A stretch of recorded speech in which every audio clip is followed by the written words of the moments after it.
Yanky, off camera, we're sort of discussing probably more authors than books. Give me your top 5 authors. Okay, well, number 1 has got to be Peter Drucker. Peter Drucker is the most undiscovered genius and guru of management science. He's not popular in the business schools because he didn't do enough experimentation. But really and truly, the things he had to say 60 years ago about the structure of business, the structure of organizations, the roles in organizations, who does what and why, and what we should be looking for, there's no one to touch him. And I would say that at least 50% of all the books, all the business books written since Drucker was in his prime, owe a lot of what they are writing about to Peter Drucker. There's no doubt in my mind.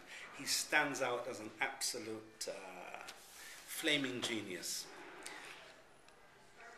Malcolm Gladwell is not a business person, but he has been very influential, because in his books, like Blink, talking about the 2-second blink moment when we make amazing decisions based on no information at all, which is, in other words, intuition.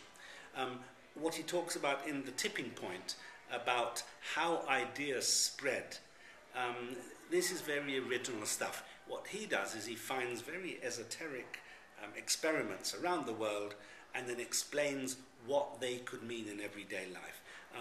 Outliers, when he talks about the mitigated speech, I think the mitigated speech is an area that is going to be bigger than it is now, because I think it affects the way we all communicate. So I choose Gladwell because he's been responsible for the propagation of ideas probably more than anybody else in the last 10 years.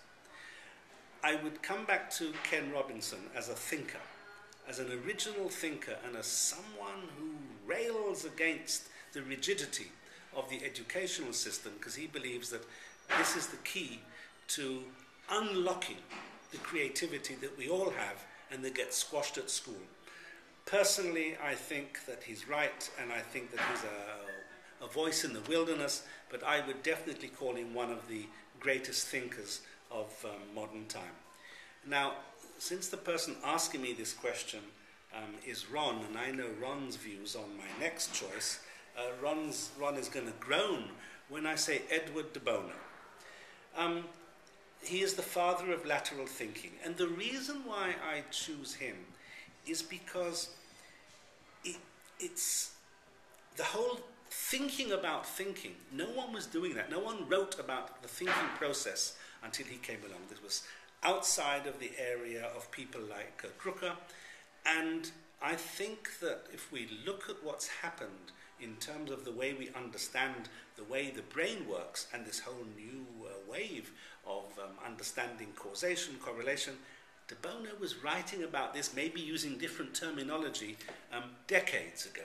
So I would come back to de Bono as somebody who fundamentally has influenced the way we think about things in the modern day. And then the last one, Yanky? Don't know. So those are the 4. Those 4 come to mind as thinkers that I think have shaped and are shaping or those that are still alive, shaping the way we look at the business world, and the way we look at training, and the way we look at ideas, and the way we look at what are the influences that we believe people should be aware of when they make their business decisions.